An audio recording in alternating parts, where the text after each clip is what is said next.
Assalamualaikum warahmatullahi wabarakatuh. Perkenalkan, saya Devi Fristian. Pada kesempatan hari ini, saya akan membahas materi tentang penelitian tindakan kelas.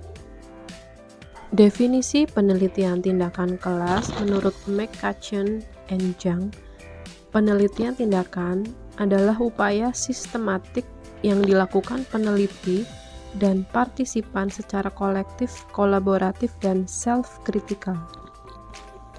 4 poin penting dalam penelitian tindakan kelas.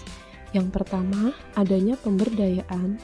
Yang kedua, terjadinya kolaborasi antara para partisipan. Yang ketiga, terjadi akuisisi. Yang keempat, terjadinya perubahan sosial. Fungsi dan tujuan PTK. Fungsi PTK untuk mengembangkan strategi pembelajaran yang paling efisien dan efektif pada situasi yang alamiah. Dan tujuan PTK untuk memahami praktek pembelajaran dan memperbaiki atau meningkatkannya secara berkesinambungan. Prinsip-prinsip PTK. Kegiatan yang dilakukan adalah kegiatan nyata dalam situasi rutin belajar mengajar alamiah. Sikap terbuka dari pendidik untuk mengubah praktek pembelajaran. Adanya kolaborasi antara guru atau dengan lainnya. Dilakukan secara empiris dan sistematik untuk mengetahui kondisi real di kelas. Dilakukan dalam beberapa siklus dan setiap siklus terdiri dari beberapa pertemuan atau tatap muka. Berikut adalah lanjutan prinsip-prinsip PTK. Masalah yang diangkat harus jelas dan spesifik sehingga mudah diukur. Rancangan penelitian manageable. Materi dan proses penelitian harus acceptable. Masalah yang diteliti harus realistik. Pelaksanaan penelitian harus time-bound. Syarat-syarat PTK. Permasalahan yang akan diangkat sebagai tema penelitian adalah masalah praktis atau strategi tindakan yang dapat ditingkatkan melalui tindakan. Tindakan perbaikan harus dapat dilakukan dalam bentuk pengulangan tindakan yang terdiri dari perencanaan tindakan, pengamatan, dan refleksi, dan pada setiap langkah dilakukan secara sistematik. Peneliti dan partisipan harus memiliki rasa tanggung jawab meningkatkan partisipasi agar dapat mempengaruhi yang lainnya, terdorong secara bertahap untuk mengubah cara berpikir dan bertindak. Penelitian kolaboratif adalah penelitian oleh sekelompok peneliti melalui kerjasama. Penelitian kolaboratif dapat dilakukan dengan mahasiswa sejawat dalam jurusan atau sekolah atau lembaga yang sama, yang berbeda, misal antara guru dan pendidik guru, antara guru dan peneliti, antara guru dan manajer, sejawat dalam disiplin ilmu yang berbeda, misal antara guru bahasa asing dan guru bahasa ibu, dan sejawat di negara lain. Waktu dan tempat PTK. Pada tahapan ini, rancangan strategi dan skenario pembelajaran yang terdiri dari kegiatan awal, inti, dan penutup diterapkan. Skenario tindakan harus dilaksanakan secara benar, tampak berlaku wajar.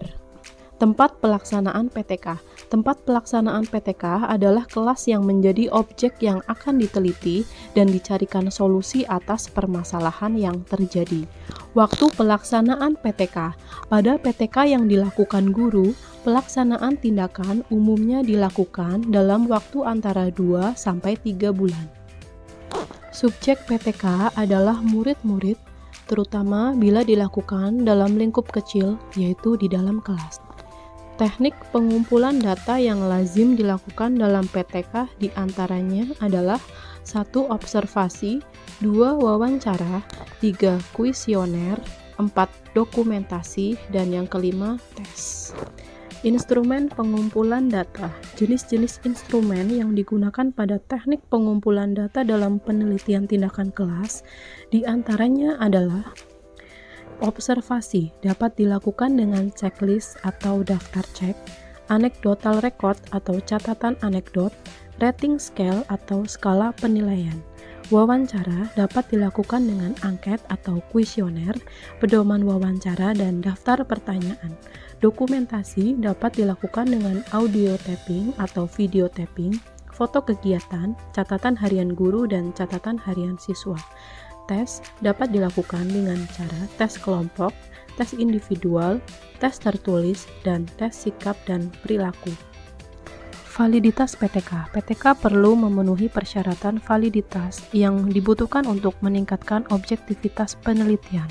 Validitas PTK dapat ditingkatkan melalui triangulasi. Triangulasi diantaranya adalah triangulasi peneliti.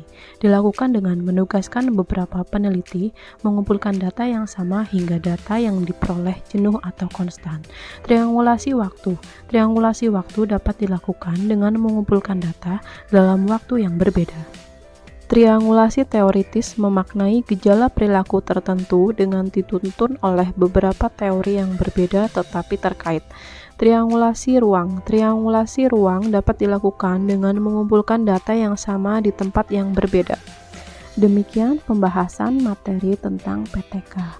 Apabila ada kesalahan atau kekurangan, saya mohon maaf yang sebesar-besarnya. Semoga ilmu yang saya sampaikan dapat bermanfaat. Wassalamualaikum warahmatullahi wabarakatuh. Sekian dan terima kasih.